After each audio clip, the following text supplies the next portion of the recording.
Benoît est avec nous pour parler UFC.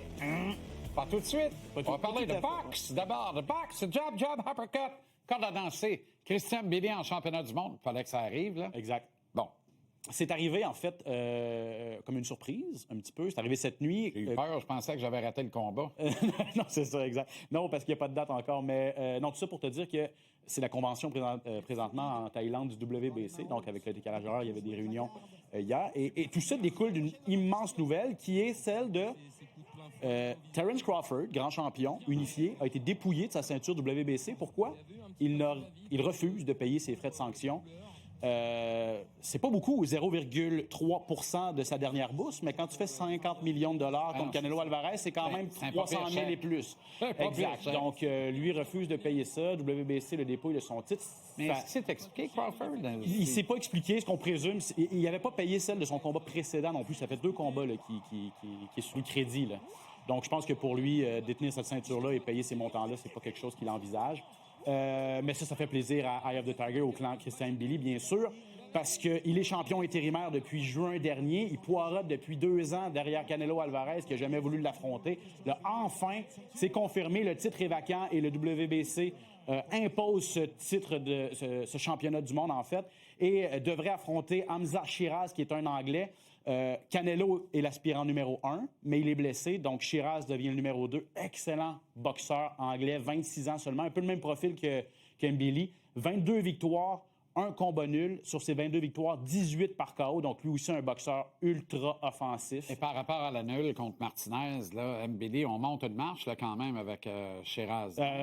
Dur à dire parce que Shiraz n'a pas non plus affronté des boxeurs, à mes yeux, de la trempe de Christian Mbili, mais c'était vrai aussi pour Martinez, qui a donné, Lester Martinez, en sous-carte de Crawford Canelo, qui a donné toute une guerre à Christian, combat nul. Quelle guerre! Donc, je pense qu'on peut pas nécessairement juste se fier sur ça. Il a perdu l'an dernier en combat de championnat du monde à 160 livres, Shiraz. Donc, il n'a pas perdu. Ça a été un combat nul, en fait. Donc, a échoué, entre guillemets, dans sa première tentative en combat de championnat. Mais il n'est vraiment pas à prendre à la légère. On a parlé aujourd'hui à Anthony Descaries, VP d'Eye of the Tiger. Ça risque de se passer en Arabie Saoudite. En tout cas, les premiers pronostics, c'est ce qu'on voit. Mais ferme pas la porte à organiser ça au Québec, si possible. On l'écoute. C'est certain que Christian va avoir la chance de se battre pour le titre, le complet, là, le vrai titre de champion du monde. Mais il faut se demander si le combat va avoir lieu à Québec. Puis ça, c'est très réaliste. Ça serait notre choix premier. On va tout faire pour être capable de remplir le centre Vidéotron. Selon moi, ça risque d'arriver en février. Mais je pense que février, mars, avril, on se trompe pas. Là. C'est un de ces 3 mois-là. Bon, message à mon chum Antonin. Mets un tuteur sur ton arbre de Noël, il va venir dans la bibliothèque. C'est peut-être sa caméra qui est UFC 323, 2 titres à l'enjeu, ce samedi. Exactement, chez les poids coqs et chez les poids mouches. Chez les poids coqs, en finale, Merab Dvalishvili, ton préféré, qui affronte Peter-Yan. Et tu vas me dire, Dvalishvili, encore? Il me semble qu'on en parle souvent. T'as pas tort. 4e défense de titre cette année en 2025. C'est du jamais vu, ça, Jean-Charles. Et 3 fois dans les 6 derniers mois. On à faire 1 million cette année. Ouais, on lui souhaite, j'espère. C'est sûr que les bourses sont un peu moins importantes qu'on parlait de Crawford tantôt. Mais il cimente son statut du plus grand 135 livres de l'histoire. Il commence à faire le ménage dans sa catégorie. Là. C'est une revanche contre Peter-Yan qui l'avait facilement battu en 2023. Tu vois la carte principale, Dvalishvili, Peter-Yan en finale. Pantoja, Van, je t'en parle dans quelques secondes.